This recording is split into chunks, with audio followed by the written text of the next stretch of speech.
magandang araw mga ka-homemakers. Nandito naman po tayo ngayon para sa ating kauna-unahang vlog ever. Ang homemakers passion po, nais kong mag-share sa inyo ng mga kaalaman tungkol sa pagiging homemaker, kung paano tayo makadiskarte ng mga bagay-bagay para sa ating mga tahanan, paano tayo makatipid. Siyempre, yan ang pinakapaborito sa lahat, yung magtipid para may save tayong mga homemakers. So, ngayong unang kaunanahang vlog ko, ang akin munang gustong ibahagi sa inyo ay tungkol sa paggawa ng yung box ng perfume, 10 ml perfume. Kasi nagbibenta po tayo ng mga perfume, yung mga tini-tini na yan. So, gawaan natin ngayon ng mga boxes. Pero yung mga boxes na gagawin natin ngayon ay recycle. Kasi galing ito sa mga karton ng cake na hiningi ko, na napulot ko sa tinapon sa basurahan ng kapitbahay namin. Pero nakita ko kasi maganda yung box ng cake, kaya naisip ko na sayang naman kung itapon yon, tapos dagdag lang yun sa basura.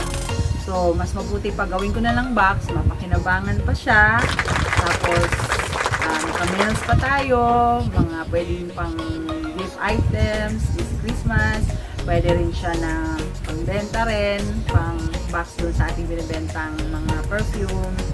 So, I hope na may matutunan kayo. So, wala na pong maraming sabi-sabi, wala na pong maraming intro-intro. Ika nga, simulan na po natin ang paggawa ng box. So, samahan po ninyo ako. Ito po ang inyong ka-homemaker, ang inyong storage. So, ito na, nagawa na tayo ng ating box. Ito yung gagawaan natin ng box, itong 10 ml na panglagay ng perfume. So, ang mga materials na gagamitin natin ay number 1, ito yung mga recycled mga box ng diba? Napakaganda sayang naman kung tatapon natin ito, mapakinabangan pa ito. Isa naman dagdag pa ito sa kalat ng basura. So, ito yung gagawin natin. Tapos, syempre, ruler para alam natin yung sukat. Tapos, ballpen, mulat. Pwede ring pencil. Tapos, syempre, gunting. Yan. So, simulan na natin. Okay, dito muna tayo. Ito, maganda ito design na to. Kaya ito muna yung gagawin natin. Dito tayo sa likod maglagay ng guhit. Tanggalin muna natin ito.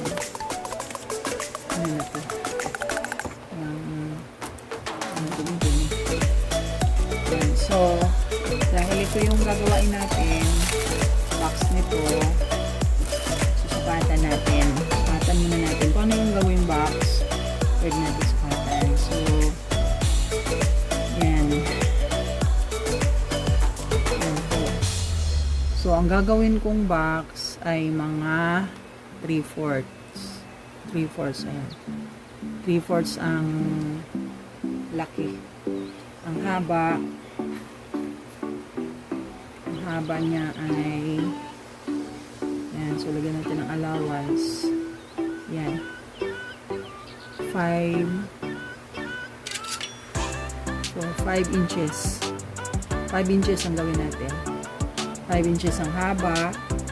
Tapos 3/4 ang lapad. Yan. So, ang gagawin natin ngayon, ito yung gagawin natin. Ganda siya. So, ang gagawin natin ngayon, magsuka tayo ng 3/4 muna. 3/4 muna.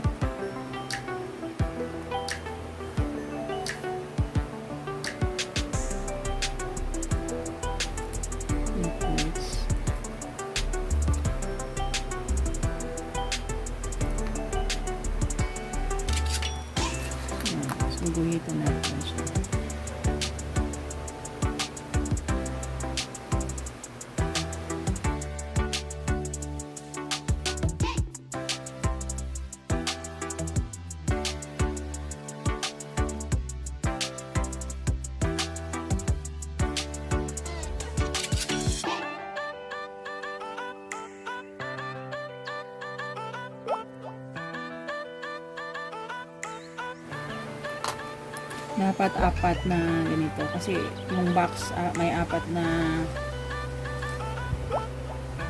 sulok. Kaya apat na din yung gagawin natin. Tapos yung pinaka overlap,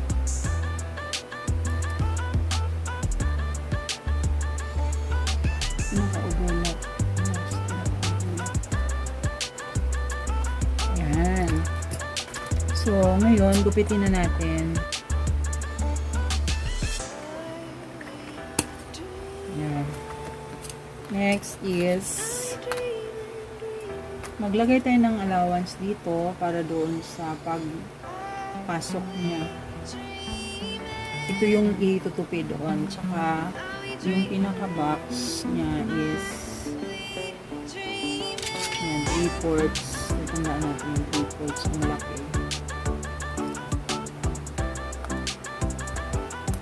Yan. Tapos, sukatin natin 5 inches na haba ng ating box.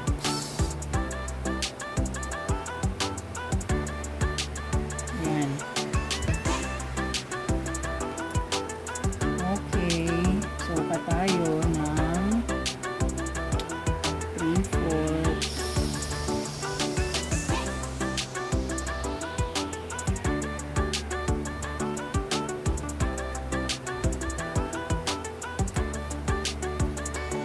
And then, mga half inch para sa isusuksok.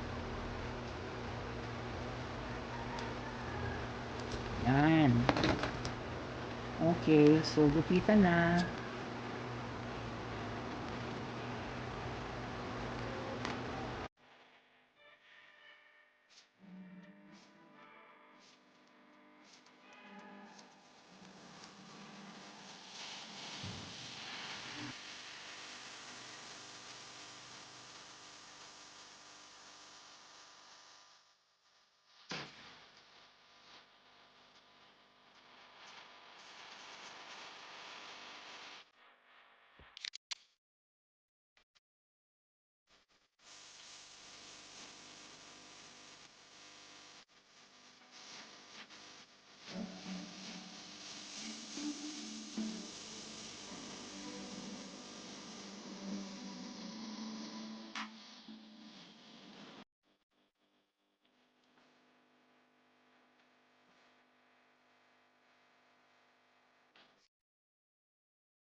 Tapos, tupi na natin.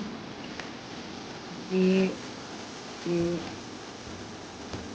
Tingnan natin yung mga may gigit. Yan.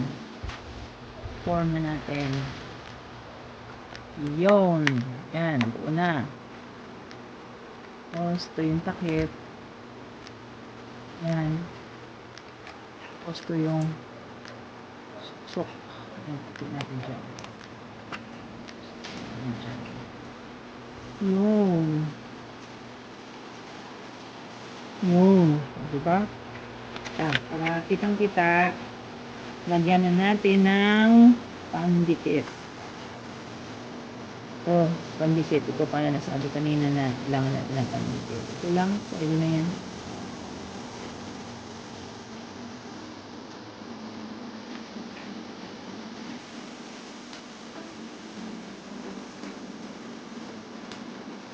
Ayan. Yun, ang ganda ng box.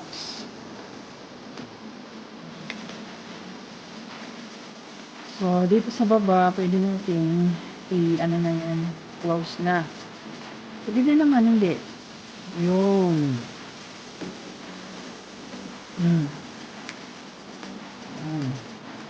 So, ito na ang ating finished product. Ito na yung ating lagay ng perfume. Yan ang ating finished product. Magkano rin ito pag binibili? Presyo rin ito. Mga 6 pesos hanggang 10 pesos yung isang ganito. Samantalang ito pwede natin gawin.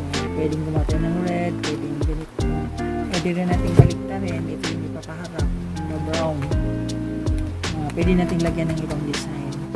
So, ito na po yung ating natapos na project ngayon.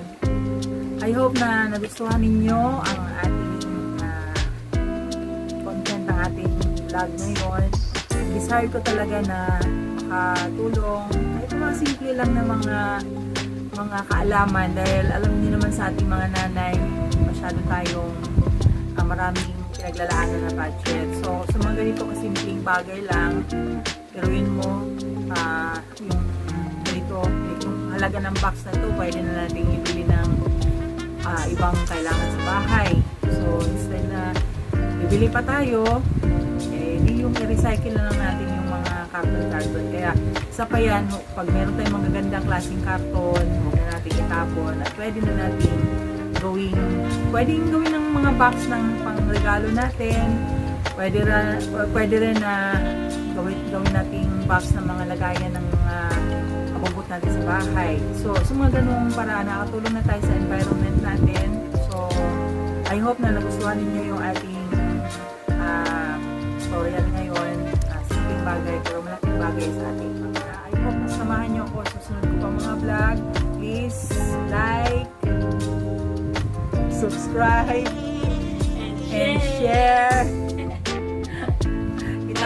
Kita-kits sa sunod kong vlog. Maraming salamat sa inyo kung magsama.